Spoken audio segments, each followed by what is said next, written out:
So now the next one in terms of relationship addiction is you might be addicted to the other, right? And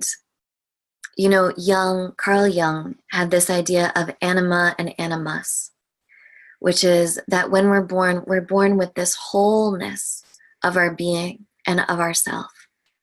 And then as we develop through life, society comes around and certain behaviors are acceptable for who we are, and certain behaviors are not acceptable for who we are. So for example, if you are born a woman in a certain society, there might be certain qualities, attributes, behaviors, elements of yourself that you're not able to grow and develop. And the same if you're a man born into a certain society, there are certain qualities, elements, skills even, that you're not allowed to participate in because of the rules of the society that you're in. And this can be about gender, this can be about your culture, this can be about the family that you're in, this can be the way that you respond to intense moments in life.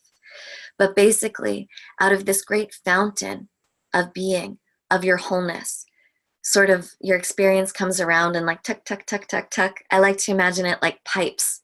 There are certain pipes that direct that energy of your wholeness into who you're allowed to be and who you're allowed to express.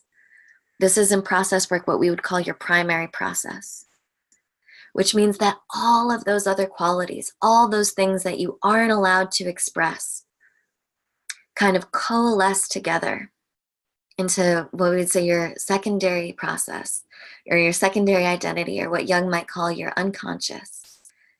But they coalesce together and they mix with kind of early figures that you had in your life, early things that you were attracted to, and they kind of create this sort of cohesive idea of your other, right? So your anima or your animus, depending on, it was Jung, so he was very heterosexual in the way that he said it. So he said, if you're a woman, you have an internal masculine. If you're a man, you have an internal feminine.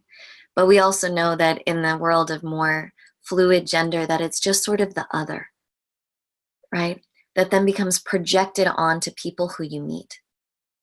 And so it can be this profound, almost ecstatic experience when you encounter someone where you're successfully able to project that other onto them, and where they are displaying to you enough qualities to make that projection satisfying. And you can have these feelings like, oh my God, I feel like I've known you my whole life. I feel like you complete me. I feel like you're everything I could never be, because they are, in a way, because you are projecting onto them your other half in a certain sense. And yes, and that's the reason why you feel that recognition with them. That's the reason why you feel completed by them, is partly because they have those qualities, and partly because you're projecting all of those parts of yourself and then reunifying with it through the relationship. It can be profoundly ecstatic to feel this way. I've been in relationships like this, and it has been some of like the highest highs I have ever had. That I've known you forever, you complete me, we together make this power couple, this whole that can then move through the world in a way that can achieve all my greatest dreams, right? And I would be incredibly addicted and obsessed with certain things about them, right? Because they were things that I'd wished I'd been able to do. And for me, I'm primarily attracted to men, right? So there would be certain things that I still believe a man can do that are difficult for me to do, right? I was with this one guy who was able to climb coconut trees.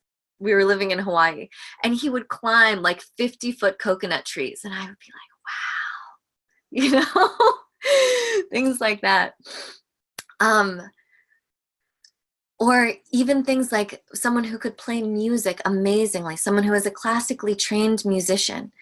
And my family never had music in the house. They were very political, and music was very bourgeois. And so music wasn't allowed in my house. And so here was this person who'd been allowed, encouraged, supported to develop their musical capacities. And I just like, oh my God, like it felt like finally all the music that was in me that had never been allowed or encouraged to come out was able to, in the act of them playing music and me dancing to it or whatever. So in terms of this, it might not be that you can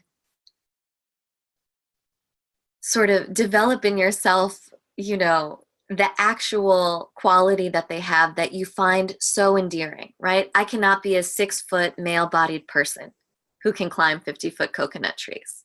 I cannot be a person who is trained as a classical musician from the time I was 3 years old.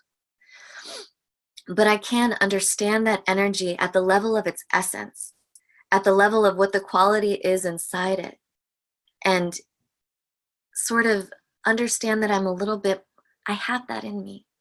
I am a little bit like that. I do have music in me. I do have the capacity for physical feats in me.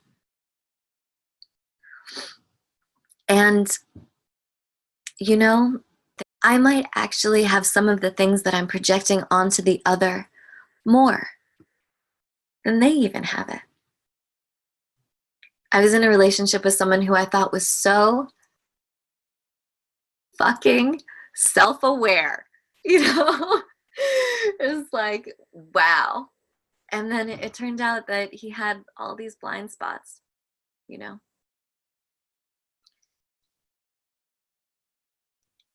And it was only when I was able to really focus on taking practical steps in the world to develop my own self-awareness, and I reclaimed some of that projection, that I felt more able to see those blind spots in him. And it really helped me be able to feel like it was right that we broke up. That the dream I had for myself and my life and my own self-awareness was different than his. So some tips for working with the other that I found is to write all the things you love about them. To really let yourself go there.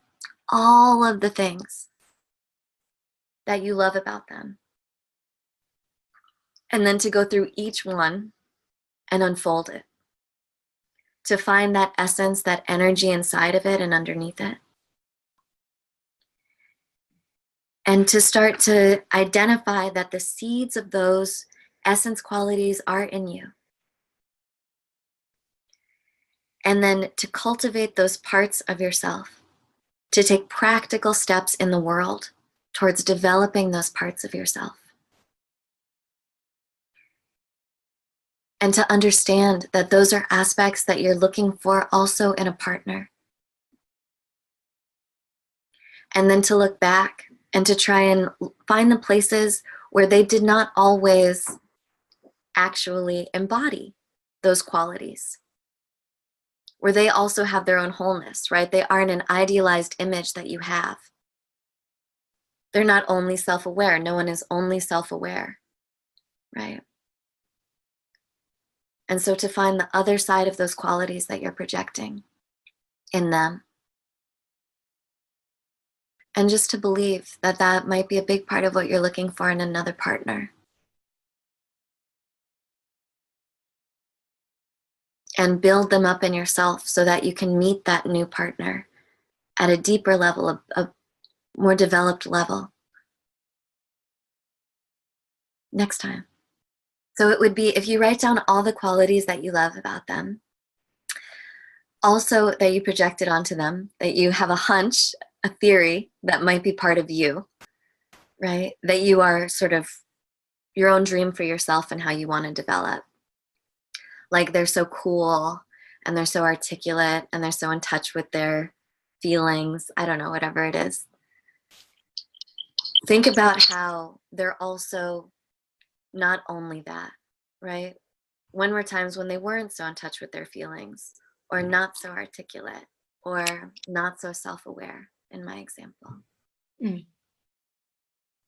Okay. Seeing their wholeness, humanizing them. Mm. Mm. Yeah.